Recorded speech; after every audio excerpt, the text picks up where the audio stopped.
आज हम छत्तीसगढ़ की एक बहुत ही खास बल्कि कुछ हद तक रहस्यमयी जनजाति अबूझ माड़िया पर बात करेंगे। हाँ, ये नाम ही अपने आप में काफी कुछ कहता है, अबूझ माड़ियाँ। बिल्कुल।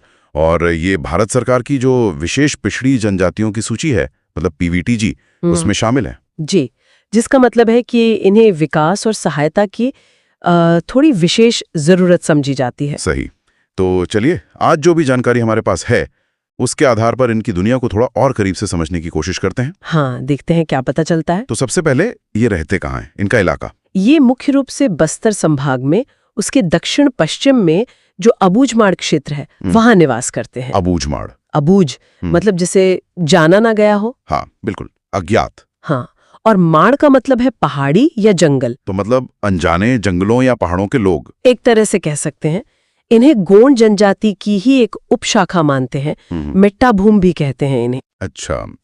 और इसी पिछड़ेपन और अलगाव की वजह से पीवीटीजी का दर्जा मिला। जी हाँ, बिल्कुल, यही मुख्य कारण है। अगर इनकी जनसंख्या देखें तो 2002 का एक सर्वे था, उसमें करीब 19,400 थे, जो राज्य की कुल जनजातीय आबादी का बहुत छोटा हिस्सा हुआ। हाँ, 0.3% से भी कम। हालांकि 2011 की जनगणना में ये संख्या बढ़कर 22,000 से ज्यादा हो गई थी। थोड़ी बढ़ोतरी हुई मतलब। अच्छा, अब इनकी आर्थिक स्थिति, मतलब रोजमर्रा की जिंदगी कैसे चलती है? पहले तो शायद पूरी तरह खेती पर निर्भर थे। हाँ, पारंपरिक रूप से ये पैदा कृषि करते थे। पैदा कृषि, ये वो स्थानांतरित खेती है ना, स्लैश एंड बर्न वाली? जी वही, लेकिन अब इसमें बदलाव आ रहा है। धीरे धीरे स्थायी कृषि भी अपना रहे हैं। और घरों के आसपास भी कुछ उगाते हैं? हाँ, बाड़ियां बनाते हैं घरों के पास, जिसे बारी कहते हैं। उसमें बागवानी, सब्जियां वगैरह उगाते हैं। लेकिन इलाका तो दुर्गम पहाड़ी है। बिल्कुल, तो इस वजह से वनोपज इकट्ठा करना, मतलब जंगल से मिलने वाली चीजें, और शिकार, ये आज भी बहुत अहम है इनकी जिंदगी के लिए। तो खेती, बागवानी, वनोपज, शिकार, सब कुछ मिला जुला है। हाँ, और अब कुछ लोग मजदूरी जैसे दूसरे काम भी करने लगे हैं। तो पारंपरिक और नए तरीकों का एक तरह से मिश्रण दिखता है। ये दिलचस्प है कि कैसे वो एडजस्ट कर रहे हैं। अच्छा, अब इनके समाज के बारे में बात करते हैं। सामाजिक ढांचा कैसा है? समाज पितृसत्तात्मक है और कई गोत्रों में बटा हुआ है। गोत्र, और हर गोत्र का कोई प्रमुख होता होगा? हाँ, गोत्र प्रमुख को परगना मांझी कहते हैं। इनका काम होता है विवाह संबंधी मामले देखना, या आपस में कोई झगड़ा हो जाए तो उसका निपटारा करना। मतलब एक पारंपरिक न्याय व्यवस्था जैसी। जी बिल्कुल। यहाँ एक और चीज है, बस्तर के मैदानी इलाकों में भी माड़िया जनजाति के लोग रहते हैं। हाँ, उन्हें दक्षिणी माड़िया या बाइसोन हॉर्न माड़िया कहते हैं शायद। जी, वो सांस्कृतिक रूप से इनसे जुड़े हैं, पर उनकी अपनी अलग पहचान और परंपराएं भी हैं। एक मान्यता ये भी है उनके बारे में कि वो खुद को कंदमूल खाने वाले मुंडा यानी बंदर वंशज मानते हैं। ओह, ये तो काफी रोचक है। उनकी अपनी उत्पत्ति का था। हाँ, और उनकी संतानें कोड़ियां कहलाईं, ऐसा मानते हैं। अच्छा, और मैंने सुना है इनके यहाँ घोटुल की भी प्रथा है। ये क्या चीज है? हाँ, अबूझमाड़िया लोगों में घोटुल को कोसी घोटुल कहते हैं। कोसी घोटुल? हाँ, ये सिर्फ अविवाहित लड़के लड़कियों के मिलने की जगह नहीं है, ये उससे कहीं ज्यादा है।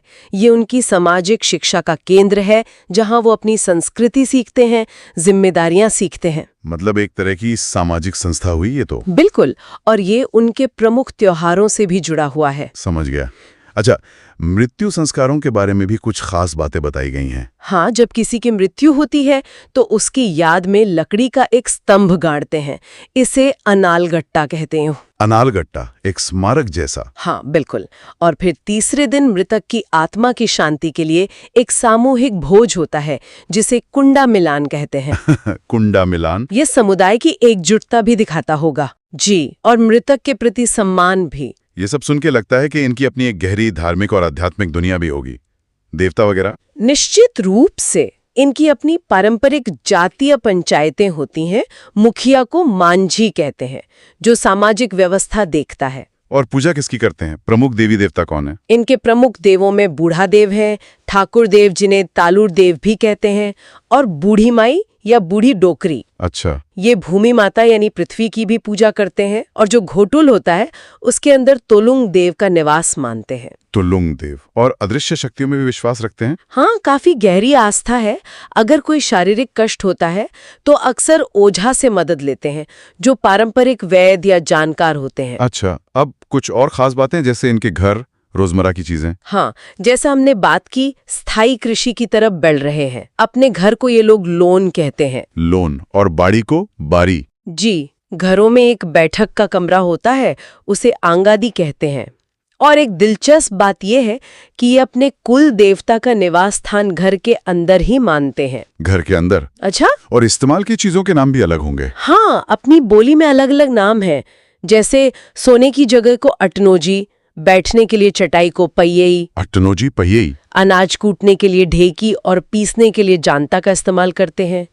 बर्तन मिट्टी के भी होते हैं, एल्यूमिनियम, लोहे, पीतल के भी।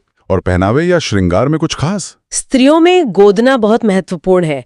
वो इसे सिर्फ सजावट नहीं बल्कि एक स्थायी गहना मानती है। स्थायी गहना कहाँ कहाँ गुदवाती हैं? कान पर, माथे पर, नाक के पास, हथेली के ऊपर, ठुड्डी पर, शरीर के कई हिस्सों पर। तो इन सब बातों से ये तो साफ है कि अब्बुझ माड़िया जनजाति की अपनी एक बहुत ही विशिष्ट, यूनिक सांस्कृतिक पहचान है। उनका अपना सामाजिक ताना-बाना है, आर्थिक व्यवस्था है, जो इन मुश्किल भौगोलिक हालात में ही पनपी है। बिल्कुल।